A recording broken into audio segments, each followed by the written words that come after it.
Hello everybody and welcome back to my channel. Today I am back in my element building my favorite house to build, my favorite style and that is Tudor styled houses. And of course we're back to the big houses because that's what my channel almost is built upon. I like building big houses. This is a Tudor style house. It is traditional.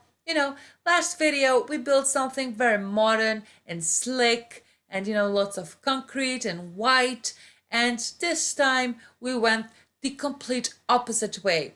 We went with something very traditional, but I think that Tudor houses have a lot of character with all the patterns and the brick, and I put in like pretty landscaping.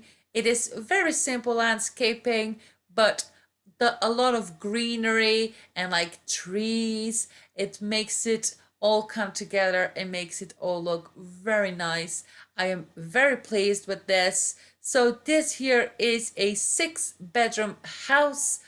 This house is entirely furnished. I have not done the thing that sometimes I do where I leave a room or two without any furniture in it. It is completely furnished.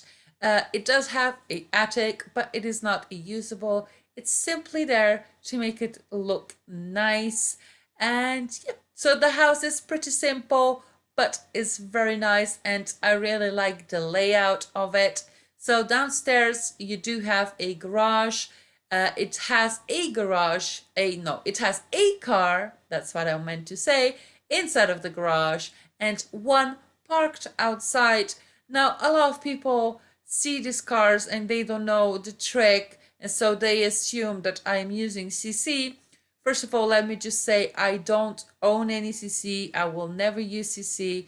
I don't even know where I would get it because I don't like it, and I want to make my game as user friendly as I can. So those cars are not CC. Those are actually toy cars that, using a few cheats, we scale them up and we make them look big.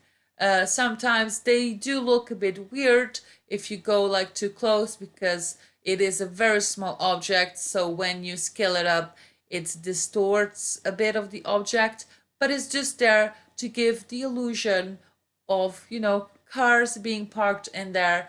So the garage, and then it has like a little area on the side where I put some gym equipment, which is the stereotype and something that is quite realistic and that a lot of people have that.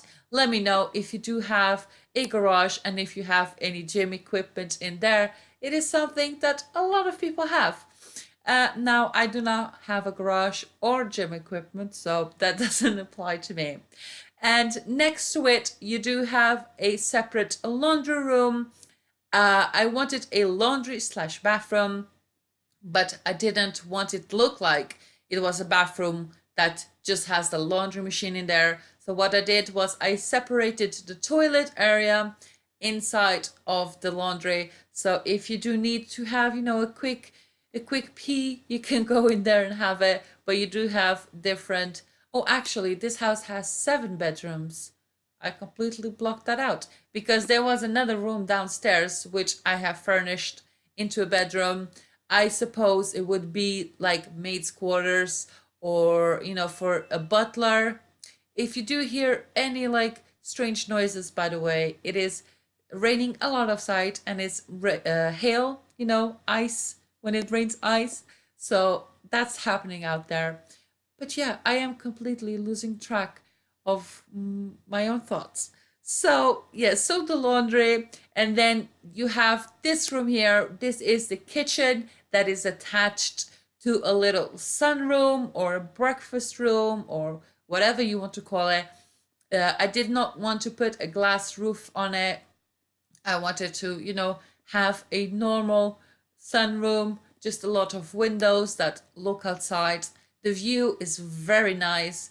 You see a lot of the greenery outside, a lot of the plants, and that brings like the outside in, which is something I really like and appreciate. So as you see, the kitchen is divided into two sections. One is like this. It's like the cleaning up section with the sinks and the washing machine. And then you have the cooking section, which has a tiny little breakfast bar attached to it. And yeah. And then you do have two large sitting rooms downstairs. They are connected via some French doors, but on one side it is more like a casual hanging out, movie watching kind of a living room. And then on the other side, we do have a piano, I believe, a bar. It does have a sitting area as well, but I believe I did not put a TV in that one. And let me see. Then downstairs, do I have an office? I think I forgot to put in an office. I think I did. Oh, wow. Smart of me. Well, anyways, then upstairs you have 6 bedrooms. Some of the bedrooms, especially on the one wing of the house, they are very, very empty almost. It just has the basic, bed, bedside tables, storage, maybe a chair, and of course a plant. But they don't have any like personal stuff laying around. I did add to, you can either, put in a sim and decorate it to what you think that sim would look like, or use it as like guest bedrooms. Because I don't know about you, but when you go to people's houses and it's guest bedrooms, they're just, there's just basic stuff, and that's just what I included there. That carpet I just put there had this beautiful like emerald green color. I have never noticed it, and I was in love with it. It was so pretty. It's not my style, but I did like it a lot. So I will be using that quite a lot more. This here is the master bedroom. It sits on top of the little breakfast area with the windows, and instead of putting a glass roof, like I said, I gave it like a little balcony. And it does have a tiny little walk-in closet with 2 of those closets that came with, what was it? Was it Get Together? I believe so. And there's a bathroom to it as well, of course. This is the only child room I furnished. That's because children rooms, I usually like to add a lot of detail to it and put loads of like crap in it. And I know I did not have a lot of patience to do that to 300 bedrooms. So I just did it to one. So, if you do have more than one child, then you go ahead and do that. Here are the screenshots. Now, let me tell you, screenshots do not make justice of this house.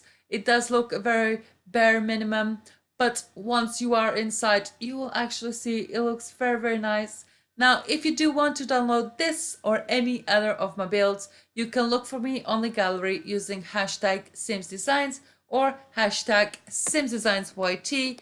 Please do give this video a big thumbs up. Any feedback, leave it in the comments down below. And please do go ahead and subscribe, and I will see you in my next video. Bye!